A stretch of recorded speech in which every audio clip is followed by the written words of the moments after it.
નમસ્કાર મિત્રો, સ્વાગત છે તમારું આપ સૌની સિયારી ચેનલ ગુજરાતી સાહિત્ય વિદ નિકુંજ યુટ્યુબ ચેનલમાં. હું નિકુંજ પરમાર આપ સૌનું તહે દિલ સ્વાગત કરું છું. તો મિત્રો, આજના વિડીયોમાં આપણે ચર્ચા કરવાના છીએ સરકારી કર્મચારી પેન્શન ધારકો માટે સૌથી મોટા સમાચાર કહી શકાય. ફિક્સ પે મેડિકલ ભથ્થામાં ₹3,000નો વધારો કરવામાં આવ્યો છે. તો તેના વિશે આપણે વગેરે ચર્ચા કરવાના છીએ.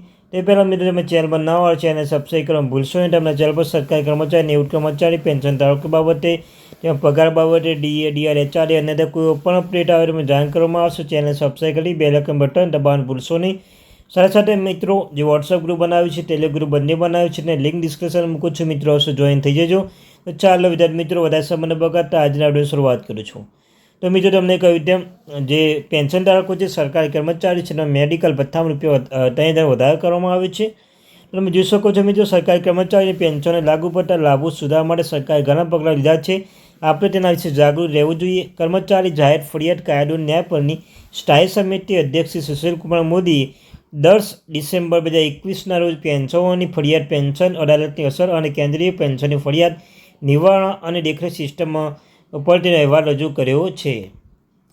31 માર્ચ 2020 સુધીમાં ભારતના લગભગ 66.7 લાખ કેન્દ્ર સરકારના પેન્શન અને ફેમિલી પેન્શન સહિત હતા. અત્યાર સુધીમાં આંકડો વધીને 72 લાખથી વધુ થઈ ગયો છે. સમિતિના મુખ્ય અવલોકન અને ભલામણ નીચે તબીબી ભથ્થામાં સમાવેશ થાય છે.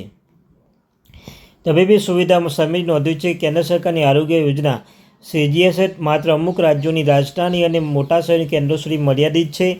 CGHS વિસ્તારથી બહાર રહેતા પેન્શન રોજબરોજ તબીબી ખર્ચમાં પહોંચી વળવા માટે દર મહિને 1,000ની નીચે તબીબી ભથ્થું આપવામાં આવે છે. સ્થિતિમાં ભલામણ કરી છે જિલ્લાના સ્થળોને CGHS કેન્દ્રો ખોલવા માટે અથવા જિલ્લાની મુખ્યાલયોમાં કાર્ય સરકારી હોસ્પિટલ CGHS કેન્દ્રો તરીકે નિયુક્ત કરવા અને પેન્શન માટે નીચે તબીબી ભથ્થામાં વધારે ₹3,000 પ્રતિ માસ કરવું. આ બાબત હવે મંજૂર માટે પેન્ડિંગ છે.